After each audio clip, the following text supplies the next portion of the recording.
ಎಲ್ಲರಿಗೂ ನಮಸ್ಕಾರ. ಶುಭಮಸ್ತು ಲೋಕಕ್ಕೆ ಸ್ವಾಗತ.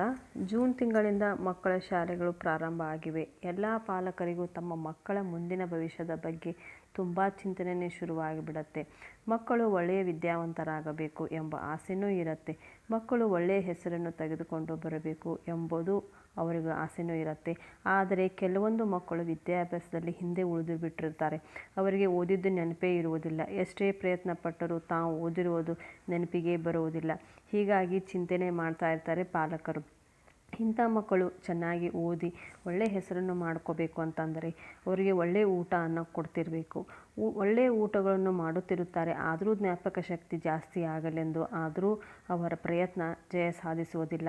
ಅಂತಹ ಮಕ್ಕಳ ಜ್ಞಾಪಕ ಶಕ್ತಿ ಜಾಸ್ತಿ ಮಾಡಬೇಕು ಅಂತಂದರೆ ನಿಸರ್ಗದಲ್ಲಿ ಸಿಗುವಂಥ ಈ ಒಂದು ಎಲೆಯಲ್ಲಿ ಊಟ ಮಾಡುತ್ತಾ ಬಂದರೆ ಅವರ ಜ್ಞಾಪಕ ಶಕ್ತಿ ಜಾಸ್ತಿ ಆಗತ್ತೆ. ಆದರೆ ಈ ಎಲೆಗಳು ಸಿಟಿಯಲ್ಲಿ ಸಿಗುವುದಿಲ್ಲ ಅಂತ ಹೇಳ್ಬೋದು. ಆದರೆ ಸಿಟಿಯಲ್ಲಿ ಇದೇ ಒಣಗಿರುವಂಥ ಎಲೆಗಳು ಸಿಕ್ಕೇ ಸಿಗುತ್ತವೆ. ಇವು ಬೇರೆ ಯಾವುದೇ ಎಲೆಗಳಲ್ಲ. ಮುತ್ತಗದ ಎಲೆ ಅಂತ ಕರಿತೀವಿ, ಮುತ್ಲೆಲೆ ಅಂತ ಕರಿತೀವಿ. ಇವು ಹಳ್ಳಿಗಳಲ್ಲಿ ಸಿಗುತ್ತವೆ ಜಾಸ್ತಿ. ಇವುಗಳನ್ನೇ ತಟ್ಟೆಗಳ ಥರ ಮಾಡಿಬಿಟ್ಟು ಮಾರ್ಕೆಟಲ್ಲಿ ಮಾರ್ತಾರೆ. ನಾವು ಮಲೆನಾಡಲ್ಲಿ ಇರುವುದರಿಂದ ಈ ಎಲೆಗಳನ್ನು ಜಾಸ್ತಿ ಬಳಸ್ತೀವಿ. ನಿಸರ್ಗದಲ್ಲಿ ನೋಡಿ ಒರಿಜಿನಲ್ ಆಗಿರೋದು ಯಾವ ರೀತಿ ಕಾಣ್ತಾ ಇದೆ ಎಲೆ.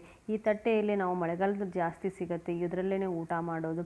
ಇದರಲ್ಲಿ ಊಟ ಮಾಡೋದ್ರಿಂದ ಮಕ್ಕಳ ಜ್ಞಾಪಕ ಶಕ್ತಿ ಜಾಸ್ತಿ ಆಗುವುದಂತೂ ಗ್ಯಾರಂಟಿನೇ. ನೀವು ಸಿಕ್ಕರೆ ಪ್ರಯತ್ನ ಮಾಡಿ ನೋಡಿ ವೀಕ್ಷಕರೇ. ನಿಮ್ಮ ಮಕ್ಕಳ ವಿದ್ಯಾಭ್ಯಾಸದ ಚಿಂತೆ ಇದ್ದರೆ ಇವುಗಳನ್ನು ತರಿಸಿ ಇದರಲ್ಲಿ ಊಟ ಮಾಡಿಸ್ಲಿಕ್ಕೆ ನೋಡಿ. ಮಾರ್ಕೆಟಲ್ಲಿ ಒಣಗಿರೋ ಎಲೆಗಳಂತೂ ಸಿಕ್ಕೇ ಸಿಗುತ್ತೆ. ಕೇಳಿ ಪಡೆಯಿರಿ. ಮುತ್ತಗದ ಎಲೆ ಅಂತ ಕರೀತಾರೆ. ಈ ವಿಡಿಯೋ ನಿಮಗೆ ಇಷ್ಟ ಆಗಿದೆ ಅಂತ ಅಂದ್ಕೊಂಡಿದ್ದೀನಿ. ಈ ಎಲೆಯ ಬಗ್ಗೆ ನಿಮಗೆ ಏನಾದರೂ ಇನ್ನೂ ಮಾಹಿತಿ ಸಿಕ್ಕರೆ ಕಮೆಂಟ್ ಮುಖಾಂತರ ತಿಳಿಸಿ. ಎಲ್ಲರಿಗೂ ನಮಸ್ಕಾರ. ಮತ್ತೆ ಮುಂದಿನ ವಿಡಿಯೋದಲ್ಲಿ ಸಿಗೋಣ.